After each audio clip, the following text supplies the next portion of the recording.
If you watch my show every day, you know that I'm not so happy with Clemson's coaching staff overall. And I talk about it all the time because that's the difference. That's the difference between winning and losing, success, and all that good stuff. Coaching matters. And I've been really irritated and I haven't let up. Today, I'm not letting up, but I am spotlighting what's right with Clemson football. And it's the players and a few coaches, and I'm going to talk about them first. Welcome to the channel. I'm glad you're here. I'm Brian. If you're in the upstate of South Carolina today on the 21st of November, it's cold, just like God intended it to be this time of year, cold. I walked outside, felt a nice breeze in the air.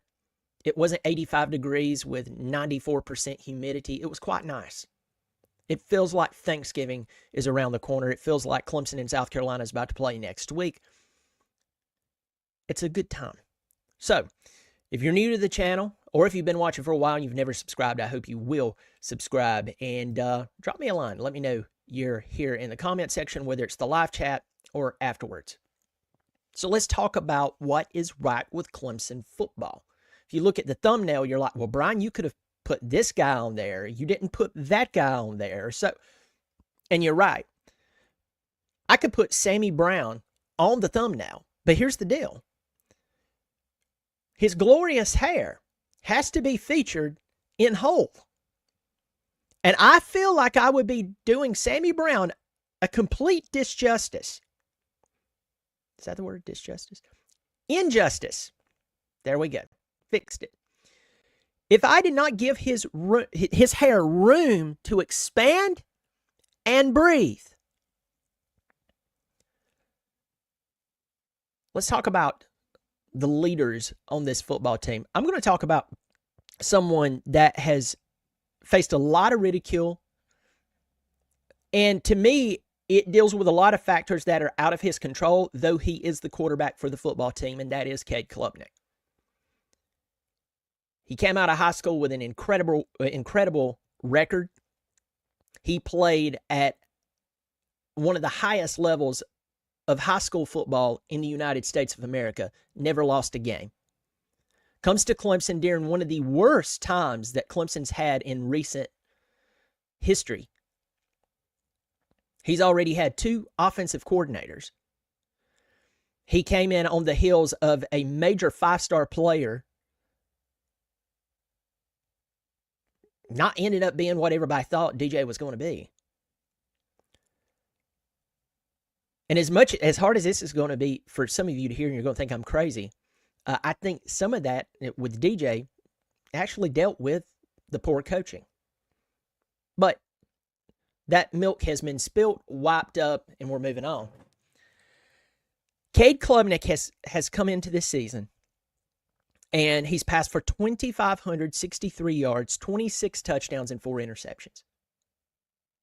Last year, he threw 9 interceptions. Now, I know Sweeney said in the summer, hey, 5 of those were not his fault. But unfortunately, he's credited for them. Right now, with 2 games left, he has Citadel left, he has South Carolina left, he has 4 interceptions. And he's been sacked 16 times. I mean, the guy has been knocked around. It's not the worst ever, but still not good. The offensive line is led by Matt Luke. I'll talk about him in just a second. He's one of the things that's definitely right with Clemson football. He hadn't even been here a year as of now. And he's already making things look better, giving Cade time to throw the football. Now, here's what's interesting. Cade has wide receivers that to this day, though they're playing better, they're still dropping the football. We've seen drops. We've seen guys go up for the football, and if it was Ohio State or Alabama or Georgia or Oregon, they're coming down with those catches, and for some reason, here and there, we still see this spotty receiver work from time to time. And he still has 2,563 yards He has a 63.4% completion rate. He's 222 of 350 passes. Longest pass of the year is 76 yards. Let's talk about his ability to run the football. His ability to run the football won the game at Pittsburgh. Clemson was up 17-7. They blew it. Oh, found a way to win. You found a way to blow it, too. And Cade Klubnik, I like the play call, by the way. Garrett Riley, I'm very frustrated with the overall trajectory with the offense. Well, they're moving the football. They're not scoring against good football teams. So if you can only score against subpar football teams, your offense is not that good. But Cade Klubnik, 78 carries, 341 yards. That 50-yard touchdown run against Missouri. Pittsburgh. Good grief. I mean, that was incredible. He's ran the ball. I said for 341 yards. He has 5 rushing touchdowns. So the guy, I mean, he's everybody talked about him in the preseason, talking about he's a bust, he's this, he's that, and so on. And folks, I get it. I get what you're saying. But he's not working with the best offense in America.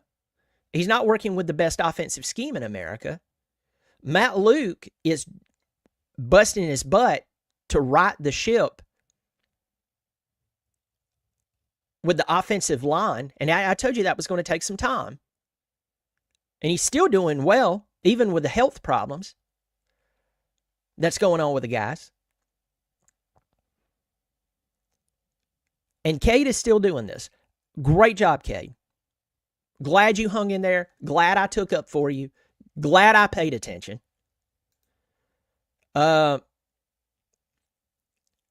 It's just, I mean, it's one of those things where you look at him and you look at what he's dealt with. Great job. I'm gonna move a little faster. Spend a little extra time on Cade there. Phil Maffa. Phil Maffa is one of the big things, one of the big reasons. One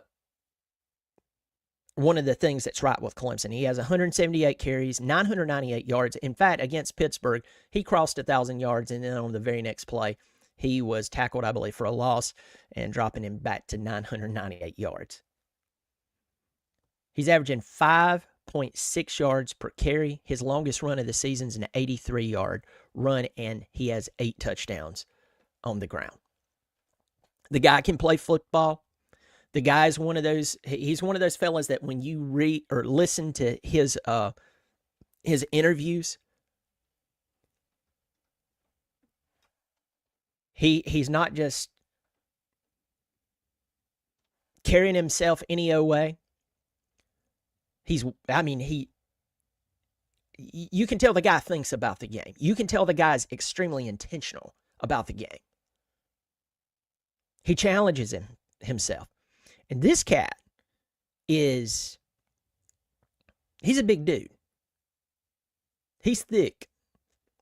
And he may not be a gazelle, but he's not slow. And a guy that big, that strong, running behind a line that the vast majority of his career has not been good. I mean, wow. That's incredible. He's 6'1", 230 pounds. As of today, he has 2,770 yards total at Clemson on 523 carries. 5.3 rushing yards average at his career at Clemson. Now, last year he had 13 touchdowns. This year he has 8. He does have a few more games left. I don't see him reaching 13 touchdowns. Well, hold on. I take that back. Remember the bowl game. So maybe that would be the difference. But Phil Maffa has been a favorite of mine since he came to Clemson, and he was basically playing fourth fiddle to a bunch of people. And some of them I was sitting there going, I don't care if he is a freshman. Why are they in front of him? Why are they receiving carries? This doesn't make sense. This is some more of that friends and family crap, or this is some more of that you've been here longer crap. So we're going to let a guy who should probably see more carries sit there and try not to get splinters in his butt from riding the bench. Yes, I know that it's like aluminum or something, but just go with it. Phil Maffa, one of the things that's right with Clemson football. Antonio Williams, I'm going to have to speed up. I'm just taking my time. I know I am. Antonio Williams, a guy who, in his freshman year, this cat came on the scene 2 years ago. And he had an incredible freshman season. As a freshman, he had 56 receptions, 604 yards, 4 touchdowns. Last year, he got injured early on, and basically his season was over. And to get this kid out of Irmo, which for some of you who don't know, you're like, Irmo? Where's Irmo? It's literally right outside of Columbia, a suburb of Columbia. To get him is just absolutely incredible. 53 receptions, 617 yards, 8 touchdowns for this year. And this guy is just, I mean, he's thrown a touchdown this year. This year he has 7 carries for 101 yards, 1 touchdown, and 36 is the longest run that he's had. The guy's very talented. And for him to have what happened to him last year and then come out and do what he's done this year, I'm very happy for Antonio Williams. Very happy for Antonio Williams. Moving quicker, even though I keep saying that, and it seems to be I'm moving slower. TJ Moore and Bryant Wesco. Bryant Wesco's actually had injuries. And that's hampered his numbers. But think about the 2 true freshmen, 2 big-time wide receivers. This time last year, we were hearing about, oh, they're going to come, they're going to save Clemson football. And I told you, guys, there's much more that needs to be fixed to fix Clemson football. It's not just on these 2 wide receivers, but they have not failed. They have not dropped the ball, so to speak. Moore has 428 receiving yards. Bryant Wesco, 393. Moore has 4 touchdowns. Wesco has 2 touchdowns. The guys can play. They're what's right with Clemson football.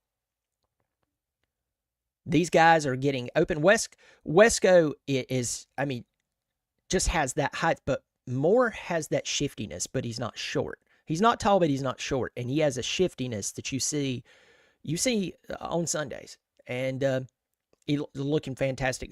Jake Brennan stole the tight end, 38 receptions, 403 yards, 5 touchdowns. He's what's right with Clemson football. Seeing Troy Stellato get in there is pretty doggone good receiving the football. Guys battle injuries from the word go, and just that fight, you just can't help but like it. You can't help but go, wow. Let's switch over to the defensive side of the football. I know I've probably missed a few things here. R.J. Mickens, the leadership that this guy has shown. He stayed at Clemson. He's a 5th-year senior? This guy comes out, and he just does his thing. He's the 3rd leading tackler on the football team. 54 total tackles. And he has 1 interception on the season. He is a field general in the secondary. He's what's right with Clemson football. Now, I know Barrett Carter hasn't had the season that he wanted to have. But the guy is the 2nd leading tackler on the team. He has 3.5 sacks. And even with him not having the season that he's wanted to have, guess what? He's 2nd leading tackler on the team. I'm going to miss some people, but I'm going to move faster. I know I keep saying that, but that's going to make me miss some people. Khalil Barnes. He's had some moments that we felt that this year he would actually be better than what he was. His freshman campaign was unbelievable. But Khalil Barnes still is the 4th leading tackler on the team. He has 2 interceptions on the season. And we're seeing him get better. We're seeing him get better. He still has to step it up. Maybe some of that freshman success went to his head a little bit. I don't know the young man, but I'm just saying. Avion Terrell. Avion Terrell has 2 interceptions on the season. He has, let me look at this stat. He has 8 passes defended. He has 1 forced fumble and 1 fumble recovery. This guy has a lot of people watching him. And when you have a brother like AJ Terrell, of course they're going to be paying attention to you and seeing what you're doing and all that good stuff. But listen to me. This guy is not just kinfolk of someone who's really, really good. No. This guy is, I mean, he's coming out and he's making a name for himself. He's like, yeah, AJ's my brother. He's really good. So am I. He's a sophomore. Guys, TJ Parker, this past week, if my memory serves me correct, had 4 sacks against Pittsburgh. TJ Parker. TJ Parker is a sophomore, 6'3", 265 pounds, out of Phoenix City, Alabama. We got him, and I think he was called, the quarterback killer or something like that in high school. And good grief, has he ever. He is living up to the name. He's another one of those players that you look at and you go, he's going to be one of those memorable defensive ends that everybody talks about. Played at Clemson. TJ Parker's what's right with Clemson. Sammy Brown. He got ejected this past week for targeting. That was a baller play. I just sorry. He just drilled him. Sammy Brown has 4 sacks on the season. And when he hits the field, I don't care who it's against, the guy just looks different. He does. He looks different. 25 tackles. He has 4 sacks. He's what's right with Clemson. Peter Woods has had injury. He's battled injury, and they've moved him to defensive end. I'm not sure I like that. He still has 2 sacks. Still has 2 sacks, 16 total tackles, and the guy is 6'2", 315? Let me look at his numbers. Yeah, 6'3", 315. The guy can move.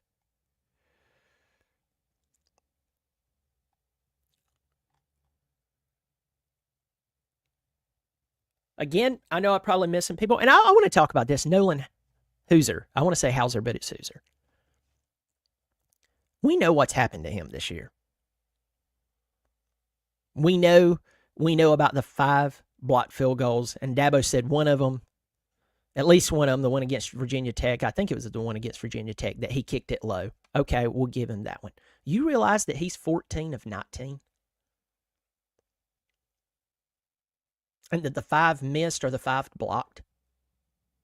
So let's just say that one was on him and he kicked it low. Right? But the blocks didn't happen. The blocks did happen, but if you get where I'm going, if you smell what the rock's cooking, you know I'm saying if we could block, the guy would be 18 of 19 right now. He had a 51-yard long field goal. The guy can play football. The guy can kick. I want to talk about another person. By the way, I got a bunch of you in here. Appreciate it. Good to see you all in here. Hope you've subscribed. Get in here. The Sandman, I hope you guys give Dabo a big fat raise and contract extension. Y'all deserve it. Thanks, the Sandstorm. Not Sandman, the Sandstorm. Yeah, I bet you do want us to keep him around. Koozie. I hope that's right. Or Cuzzy. What does it seem like? With $10 donation, thank you so much. That's very kind of you. I didn't expect that. Thank you. I appreciate that. Thanks for supporting the channel. Remember, I'm just a loner out here doing my thing, making some people happy and ticking off others. So there we go. I appreciate it. What does it seem like once we're comfortable with a lead, our offense crawls into a shell? That's something I talk about all the time, and just relies on defense. Have they not realized their defense gets gassed after 5 3-and-outs? First, Cuzzy or Koozie, whichever name it is, please forgive me. Thank you for supporting the channel again. That's very generous of you. I've been talking about this for a very long time, and I've also said that that's the reason why everybody's mad and losing it about Wes Goodwin messing up everything. He took over a championship caliber defense, and now he's messed it up. All the while, the offense's coaching staff as a whole, or as a majority, has had their thumb up their butt sideways for the past 4 years. And everybody was like frustrated, but at least we had our defense to keep us in games. That's the only reason people are upset about the defense right now. It really is. I wish that we would see that anger and fervor with the offense so much that the administration will make the proper move. And when I say administration, I'm talking about start putting pressure on Swinney. You can't keep hiring non-elite coaches. You hired Matt Luke. You need to go out and hire a bunch of Matt Lukes at every position on your coaching staff. If they don't match up to a guy like him, I'm not talking about a former head coach. I'm talking about an expert at the position that they're coaching, a proven expert. Get used to 8-4. Doing less with more talent. Clemson has the number 5 overall talented roster according to the 24/7 Sports preseason composite rankings. So, as much as you hear about the transfer portal, sorry, y'all, that's a lazy argument. It's poor coaching. And I agree with you. They go back into their shell. Thanks for supporting the channel. Evan Abdullah. Cade's season performance equals A. Antonio and Phil's season, B+. Defense equals B. And coaching equals F. Evan, I think this may be the first time you and I have ever conversated. But I like you, man. I like what I'm hearing from you. I like that. Especially that last part. Thanks for being here. When's the last time we wore our purple jerseys? I don't know. Sorry, I'm late, Coach. YouTube doing YouTube things. That's hilarious. Last year for military appreciation. He should be better. Won't lie. Everybody, thank you so much. Let's get back in here. Let's talk about Matt Luke. I want to say, and someone said this to me, I have not researched it, but that Matt Luke was talking about, or someone either asked him or they heard something, a comment that he made to Swinney. If this was in Swinney's meeting with the media this week, I don't watch those folks. I'm just going to go ahead and tell you, I don't. I come away more irritated than ever just listening to what is said. I'm more care about what is done. Currently done, not in 2016, not in 2018. Right now, you can have appreciation and expectation, but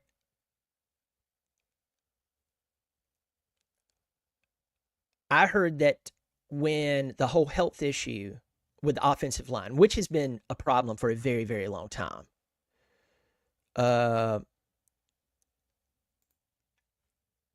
Matt Luke was like, well, hold on, that's the reason you have me. You're going to have health issues, especially in the trenches. But that's why you have me. Folks, do you hear that ownership that Matt Luke takes? Do you hear the specific ownership? The detailed, hey, that's why you hired me. Yes, they're going to have health problems. They're big, massive dudes who lift weights all the time, who's going up against big, massive dudes who lifts weights all the time. Of course, there's going to be injuries, but that's why I'm here. Matt Luke's not passing the buck to someone else. Matt Luke's not talking about something that doesn't deal with his job and his duties as a football coach. He doesn't look and say, well, hey, every one of these guys across here, they're at church on Sunday mornings because of me. No, he looks and he says, yeah, of course. I hope they're at church on Sunday mornings, and I hope they're good individuals, and I hope that I'm setting them up mentally for success. But listen, you hired me, Coach Swinney. This is Matt Luke talking. Coach Swinney, you hired me, Matt Luke, to make sure that they can properly block so you can execute a scheme. The quarterback can have time to go through his progressions, so the wide receivers can go through their routes, so the running backs doesn't have to beat their bodies up trying to create space. That's why I'm here. Folks, I'm going to tell you this. That's what's right with Clemson football. That is what makes me step back and go, hey, go hire more of him. Go find more of him. You remember Matt Luke talking about receiving a call from Dabo Swinney. He was excited. His family was excited. And it made him come back into coaching. He was taking some time off. Last team he coached won a national championship. Offensive line coach for Georgia. And he left. Georgia fans will talk trash about Clemson all day long, talk about how we're taters, and we know that's so original. And they'll talk about how goofy we are, and if we played in this conference, we'd lose all the time, and yada, yada. But they'll go, you'll say Matt Luke, and they go, oh, that guy can coach. I want to make this very clear for some of you who has a misunderstanding. I'm not talking about go out and hire a bunch of former head coaches, because he was the head coach of Ole Miss, and it didn't go well. I am saying go hire a brilliant mind at every position. Every position coach on Clemson's football staff. And let me tell you, between Clemson's easy schedule and the ACC, between the talent that they would start to pull in, and then just the elite ability of the coaching staff, Clemson would be in the playoff almost every year. Well, at triple the size, they would be in the playoff basically every year, and they would be a legitimate contender for the national championship every other year. So it's not that hard. And the question is, if someone says it is too hard to do that, ask them, did you consider calling the best position coach, just fill in a blank, in the country, and ask them to come to Clemson? Well, we've already got one of them. Nope, that's not the question. I'm happy with them, and I see a lot of promise in them. That hasn't panned out. I love the optimism. I appreciate giving people a chance who maybe are not proven, because we've seen that work out at times. But you can't have a whole football team of them.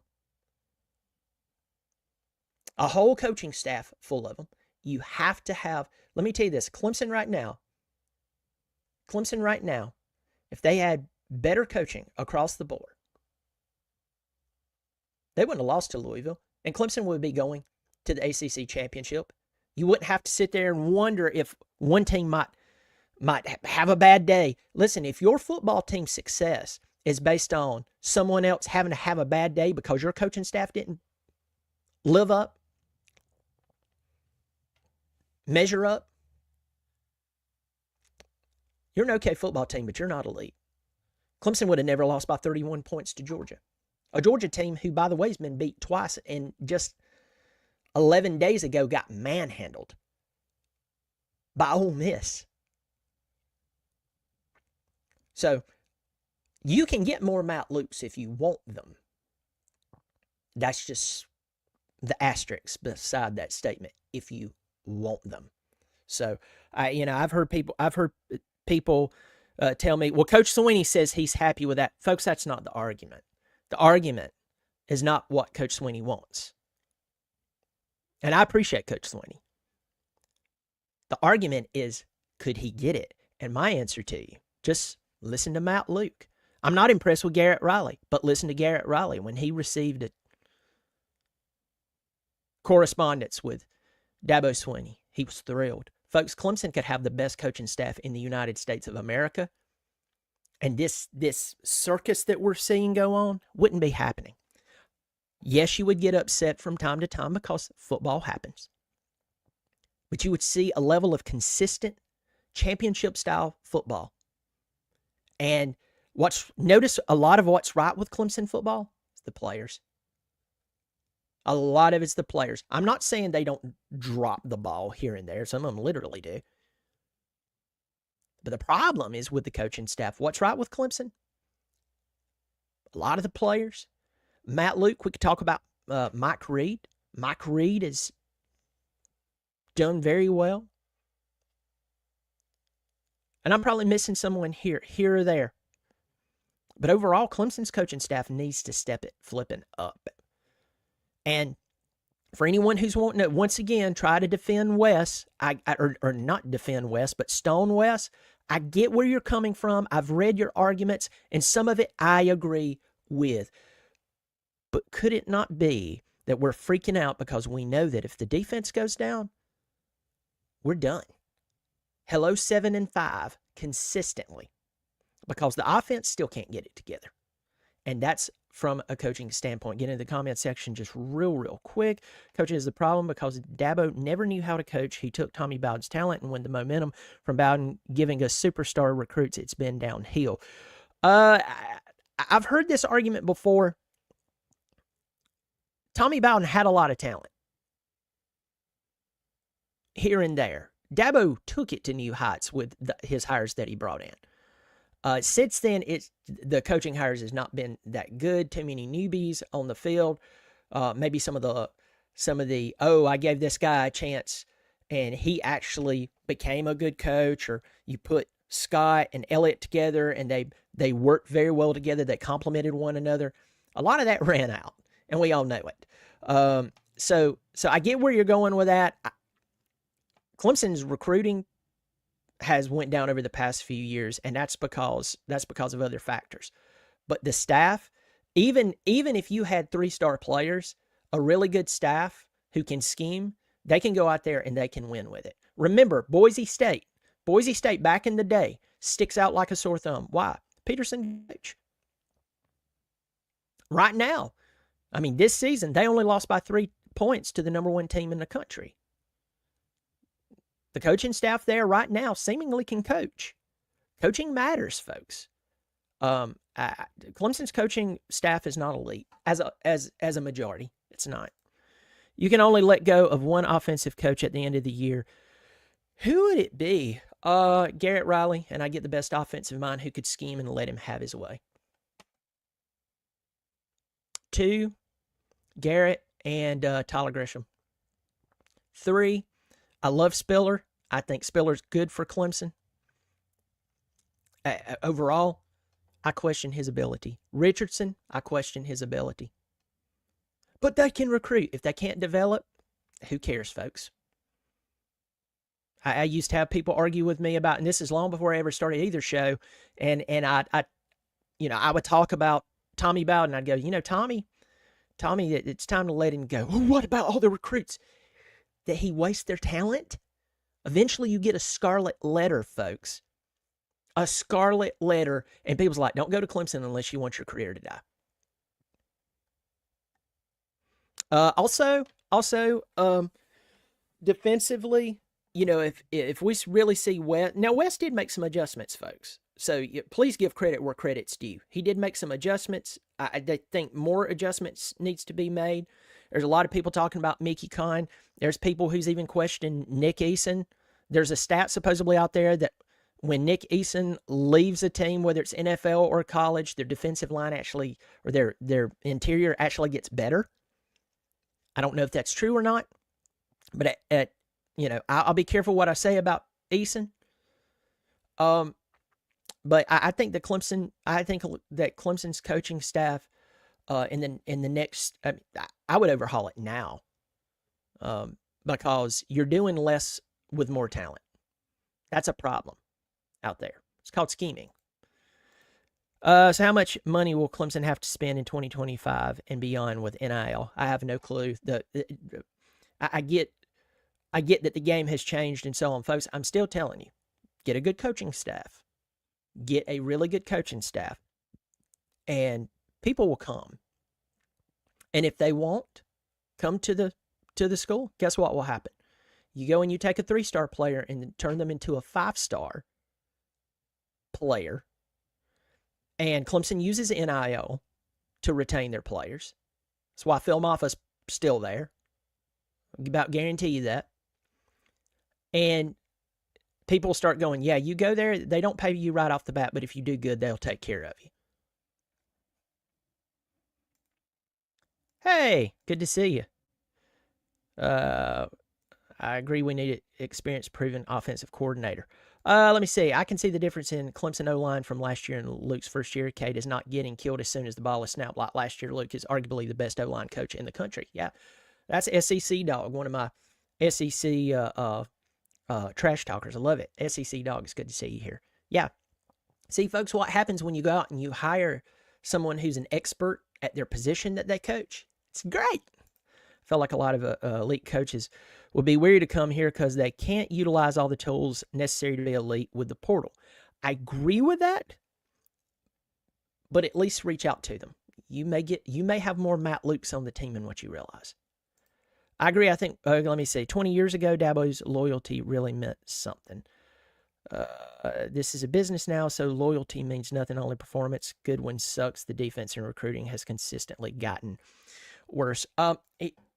Let's talk about loyalty. Dabo's loyalty really meant nothing. I'm trying to figure out the meaning of that one, Russell. Here's what I'll say.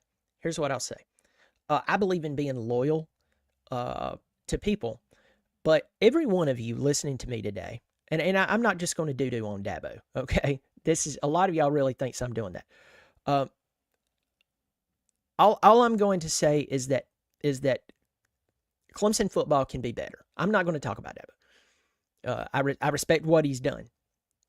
I just don't think that he's focused on getting the best coaches in the country here.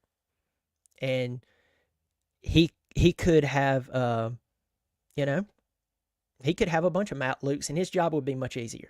His job would be much easier. So the Sandstorm says, really hope y'all give Dabo a new contract. I bet you do. But if Dabo would just make that change, that would be good. And you just clarified Dabo's loyalty to his coaches is a bad way to do business. Yeah. You have to ask yourself, where does this led us? And you have to look at the win-loss column, and you have to look at, how do you do when you play good football teams? Oh, you lose. All right, that just answered everything I need. Well, we're top 10 offense. Who cares if you can't do that against Georgia? Who cares if you're blowing games in weird ways against Louisville? Well, we had this yardage, folks. Yardage is part of the process of getting the ball in the end zone. It's not the scoreboard. What's right with Clemson right now is the players and a few of their coaches, and I just want to highlight that. Folks, tell me some of the changes that you would like to see made. Tell me who some of your favorite players are, some of the bright spots that you're seeing on the team, and I'd like to hear that. Hey, if you haven't subscribed, I hope you will. It's free. Did you hear that? The sweetest words in the English language. Free. So I hope you will subscribe. If you want to join on a monthly basis, there's a button below this video. If you look at that, somebody just left a comment and it just scrambled my brain. I should turn off the comment so I can't see it. If you don't see that button, you're on an iPhone, and for some reason they just don't. I don't know. They just don't do the whole button there. But if you click on it, it's $3 or $5 per month. I do appreciate it, guys. I'm just by myself doing my thing, chilling out, talking about Clemson football. Yeah, absolutely. So, well, folks, y'all take care of yourself, and as always, go Tigers.